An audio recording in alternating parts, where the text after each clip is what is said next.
Chemistry teaches us that matter is anything that takes up space. The three states of matter are gases, liquids, and solids.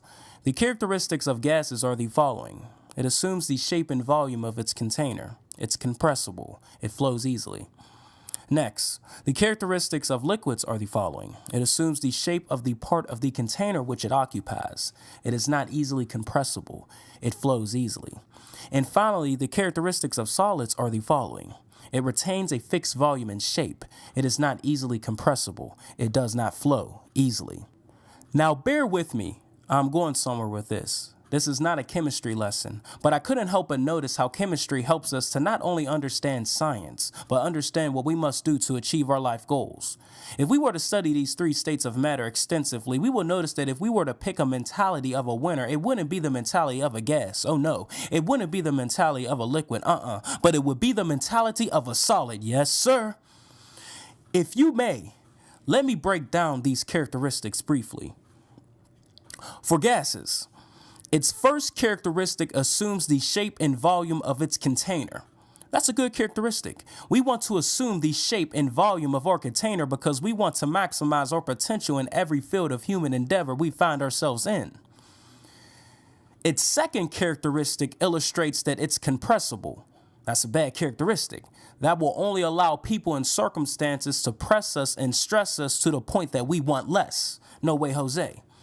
And the third characteristic for gases is that it flows easily.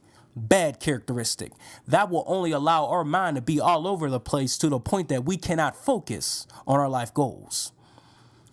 Furthermore, the first characteristic of liquids assumes the shape of the part of the container which it occupies. Well, I've already explained how this characteristic is a good one. Check. Its second characteristic shows that it is not easily compressible. That's a good characteristic as well because people and circumstances can try and press us and stress us, but the problem with that is that it won't work because we want the best. Check. And the third characteristic of liquids is that it flows easily. Bad characteristic, and it has already been proven why. Lastly, the first characteristic of solids is that it retains a fixed volume and shape. Check. We will continue to use and practice a mentality that will continue to be strong in the storm of struggle. Its second characteristic proves that it is not easily compressible. Check. We won't allow life to press us. We won't allow life to stress us. And the third characteristic of solids is that it does not flow easily. Check. Our mindset won't revert back, shift left or right. Instead, we will remain on high alert for the day our dream becomes our reality. Looks like we have a winner. Do you hear me? Do you hear me? Do you hear me? Do you hear me?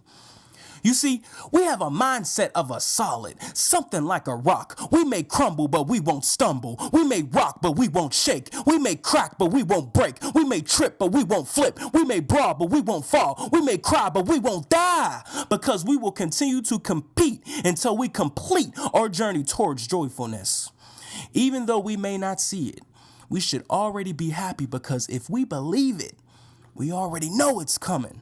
Like Israel said, rejoice in the Lord always. And again I say, rejoice.